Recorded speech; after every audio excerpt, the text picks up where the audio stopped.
Star plus Anupama serial के आज रात के एपिसोड की कहानी में कई सारी पहेलियों से अब पर्दा उठने वाला है। वही शो की शुरुआत होती है प्रेम के नुक्कड़ पर चाय पीने वाले सीन से। वह चाय पीते हुए वापस द्वारका जाने के बारे में सोच रहा होगा और इसी दौरान वह अनुपमा और राही के हालातों के बारे में भी सोचता है। तभी प्रेम का फोन बजता है और वह नंबर देखकर परेशान हो उठता है। प्रेम ने इस शख्स का नंबर खलनायक नाम से सेव किया हुआ है।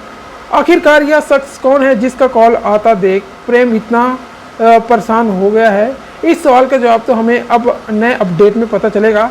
लेकिन इधर अनुपमा घर वालों से अपनी बेटी राही को घर में रखने की बात को लेकर बहस करती हुई नजर आती है।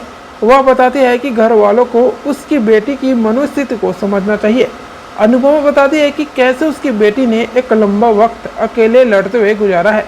वह अनाथ आश्रम में रही है और कई बार अपने माता पिता को भी खो चुकी है। इस दौरान पाखी कुछ ऐसा कह देती है कि अनुपमा का जो गुस्सा होता है वो सातवें आसमान पर पहुंच जाता है।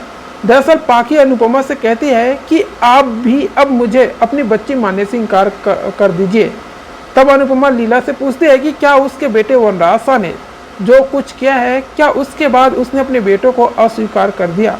क्या पाखी अपनी बेटी को अकेले मुंबई भेजकर भूल सकती है? क्यों आज तक तोसू और पाखी इतने झगड़ों के बावजूद भी अब साथ में रह रहे हैं?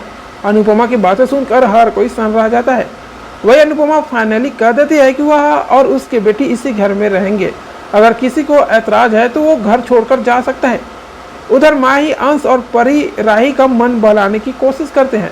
माही और परी पुरानी तस्वीरें दिखाकर राही को याद दिलाते हैं कि कैसे वो साथ में बहुत अच्छा वक्त बिताया करते थे। रात को सोने के वक्त पाखी और लीला राही को फिर से परेशान करने की कोशिश करती है, लेकिन राही उन्हें मुंहतोड़ जवाब देती है और उन पर भारी पड़ती है। उधर माही जाकर अनुपमा का अकेलापन दूर करती है और उसे समझाती है कि वह राही को लेकर ज़्यादा परेशान ना हो। राही को उधर आश्रम की याद आने लगती है।